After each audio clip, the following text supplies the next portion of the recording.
Uh-oh.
Okay, we'll start with this. Per tweet from Michael Benson via Dan Raphael, Gervonta Davis versus Lamont Roach is not happening on December 14th, as originally announced.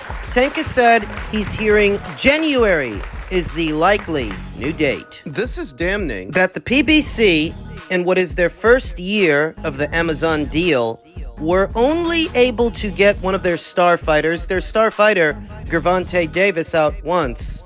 Just once. This is damning. And that more journos and podcasters in the American boxing media aren't talking about the optics, how this looks, that you were only able to get your star fighter out once, and overall, you only did about 5 shows. That's it. I believe they did somewhere in the neighborhood of 19 shows last year, when Showtime was still in boxing. And at one point, the PBC was doing in between 36 to 40 shows in a calendar year. 36 to 40 spread between Showtime and Fox, their then network broadcast partners. Fox. They're down bad. Nobody wants to say it, but I will. They're down bad. A lot of fighters have jumped ship, gone elsewhere.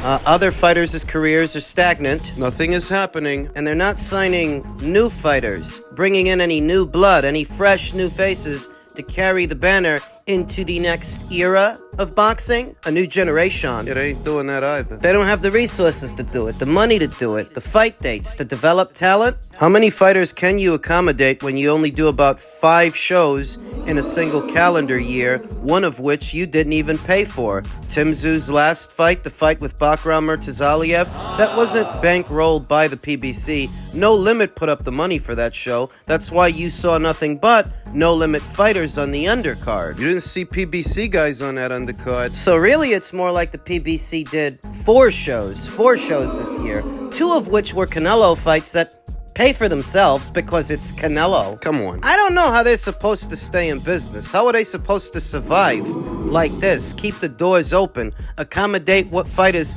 they still do have. I don't know how they're supposed to stay afloat. I don't know. So maybe they're not supposed to stay afloat. Empires rise and fall like the wheat. I mean, even Don King isn't what he used to be, so it's only natural that the PBC are not what they used to be. The mighty Al Hyman. It's Heyman. 2 of the fights they did this year were Canelo Alvarez fights. You understand that?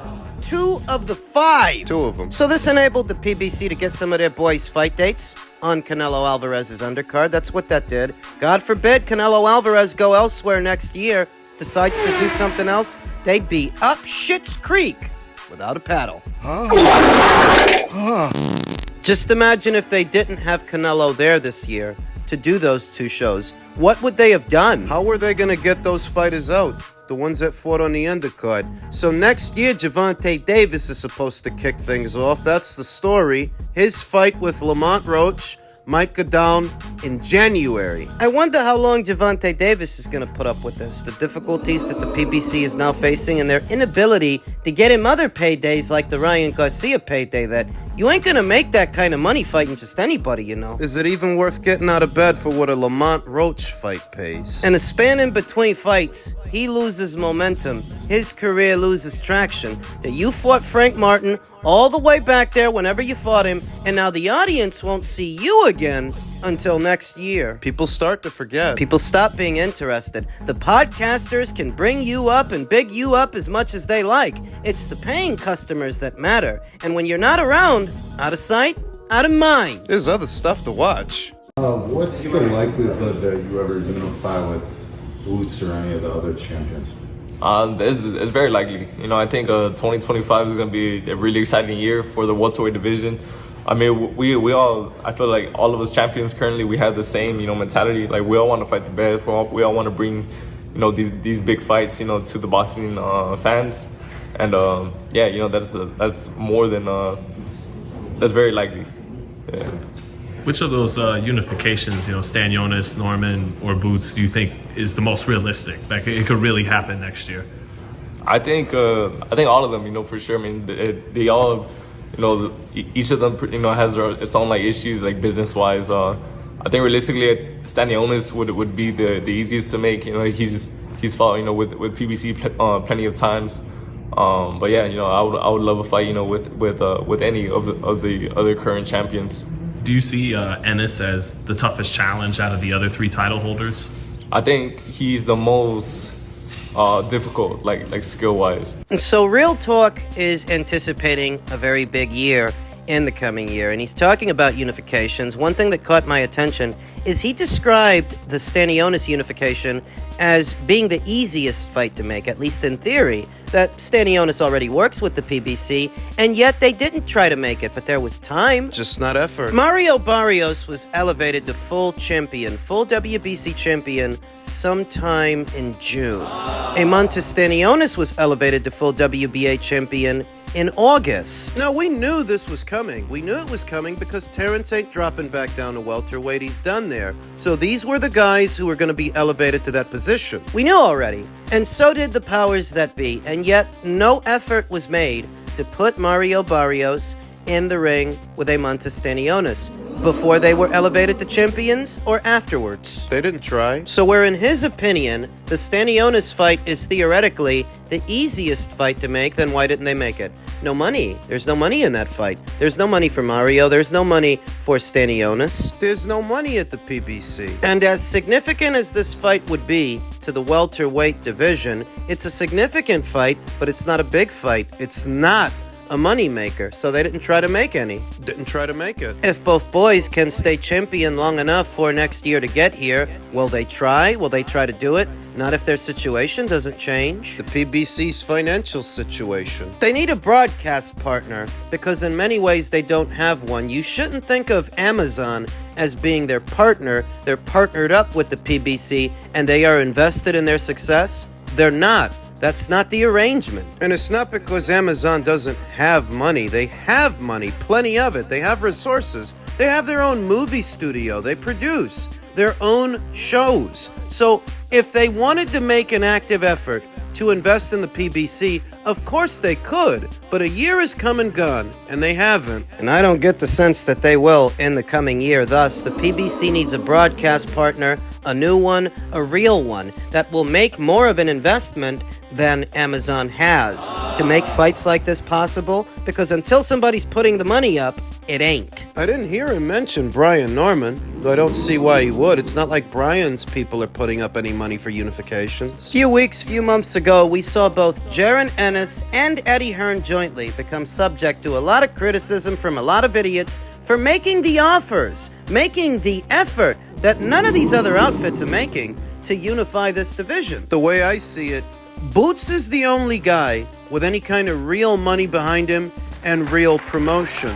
To Mario Barrios, proximity may make the Eimantas Stanionis fight seem like the natural fight or the easier fight to make, but it isn't, because without money, nothing happens. The Boots fight is probably the easier fight to make because Boots is the only guy who can get them real money, real purse, a real payday for a unification match. Now, right now, there's a lot of talk about Boots potentially fighting Virgil Ortiz early next year on a Riyadh season show, but I told you, I don't see that happening. A unification might, for the right price. None of these guys, not Mario Barrios, not Brian Norman, or Eimantas Stanionis, are so popular, have all that big a following, that they can afford to stand alone. They will just be undercard fighters. Undercard fighters with belts, but undercard fighters still. I feel like Mario is luckier than the aforementioned 3 because he is at least getting to box on the undercard of a very big show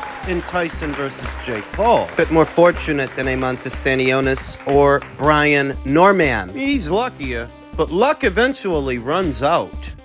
Men's heavyweight news. Former cruiserweight and Bridgerweight champion Lawrence Okolie joins forces with Frank Warren and Queensberry Promotions. Just when you thought that Frank Warren's Queensberry Promotions had all the heavyweights all tied up, they've added another world title hopeful to the team in the shape of former cruiserweight and Bridgerweight belt holder Lawrence Okolie. The 31-year-old previously under the guidance of Eddie Hearns' Matchroom and then Ben Shalom's Boxer had a brief excursion to heavyweight in 2017 when he weighed 210 pounds while stopping Rudolf Halesic. The banner division has been the long-term aim for the quote-unquote source since turning over after competing in the 2016 Olympics. There is only one place, Okolie said about his link-up with Frank Warren. If you are a heavyweight in Britain or the world, it is Warren's. They've got the best up-and-coming heavyweights, the best current heavyweights, and the best who are on their way out. So it is a place to be for me. It has gone through different phases in my career,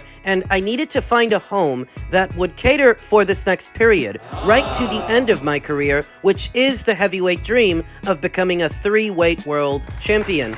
If he can do it, most people don't consider Lawrence Okolie a pound-for-pound hopeful, just a fighter of that ilk. But he has already been a champion at 2 weights, cruiser and bridger. If he manages to do it at heavy, that's worth saying something. That's worth a shout. Can he do it though? I am natural for the weight, right from being on the GB team. I have been struggling with making weight, but when you have success, you keep on pushing it. I even had to come down to make Bridgerweight, so I knew it was time to go up. Okolie, 20-1 with 15 KOs, knocked out Krzysztof Glowacki to win the WBO Cruiserweight title in 2021, only to lose the title in his 4th defense to Chris Billum-Smith 2 years later. A 1-round bludgeoning of the overmatched Lukas Rozansky for the lightly regarded WBC Bridgerweight gong followed in May this year. That belt was subsequently relinquished. The timing of Lawrence's ascent to the heavyweight division seems strategic. It was the great boxing beats and rhymes. So I had Beats' video playing in the background while I fried up a nice piece of salmon. I love salmon because it's a low-maintenance meal. You don't gotta do a lot to it. A little bit of salt, a little bit of pepper, lemon juice. You're all right. So as I'm frying up a nice little piece of fish, I hear Beats mention that Lawrence decided to vacate the Bridgerweight title and move up at a time where he was under orders to fight Kevin Lerena. And that slipped my mind, that all this time, that's his mandatory. That's been his mandatory. He was supposed to defend his title against that guy, and it's at that point where he decided to move up. If you've seen South Africa's Kevin Lerena in action, you'll know that he's a high-risk, low-reward guy. He gave a bona fide heavyweight in Daniel Dubois a lot of problems, dropped him 3 times. He gave Justice Hooney some issues in their fight. If you're Lawrence Okolie and he's struggling to make the weight the way he says he is, surely you can see how Kevin Lerena would be a high-risk, low-reward and a guy who's more trouble than he's worth.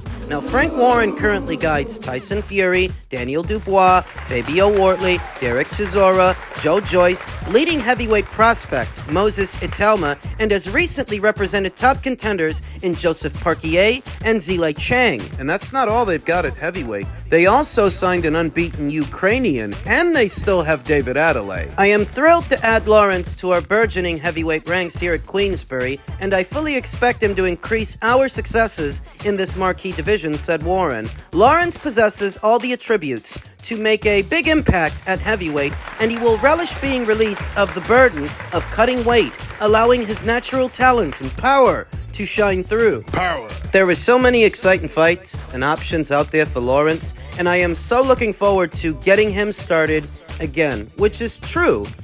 Lawrence could get his feet wet with David Adelaide. Right? Little bring-along fight. Now that he's getting his feet wet as a heavyweight, he could fight that guy, build himself up to a Joe Joyce fight. Though before we get to that, the prospects on the horizon for Lawrence, there's a separate story there, that so soon after becoming a champion at a 2nd weight, Lawrence Okolie bailed. And it looks like what Boxing Beats and Rhymes said it looks like. So it's been, 2 or 3 years since the WBC carved out this lane in between cruiserweight and heavyweight? which was presumptuous because nobody was asking them to. No one was asking for an additional division in between cruiser and heavy. The fighters weren't, the promoters or the managers. The way I see it, they only did this to garner additional sanctioning fees from a new division that previously did not exist. A surplus of cash, because that's what the World Boxing Council is after, and everybody knows it. The issue is the fighters are of that same mindset.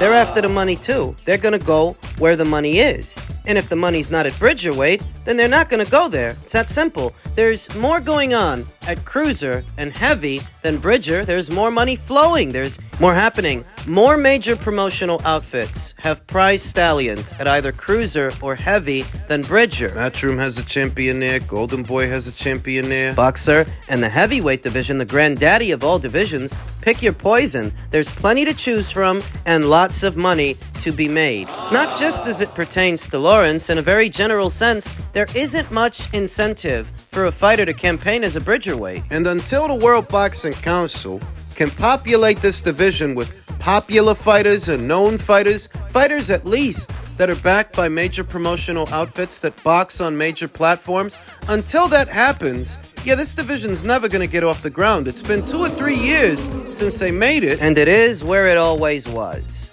Nowhere. So Lawrence left Boxer. If it's been his intention all this time to eventually move up to heavyweight, it was the smart choice. Boxer doesn't have much to provide him in terms of heavyweight action. Their prize stallion, Frazier Clark, just got stopped in 1 round. Outside of that guy, what do they got? Not a lot.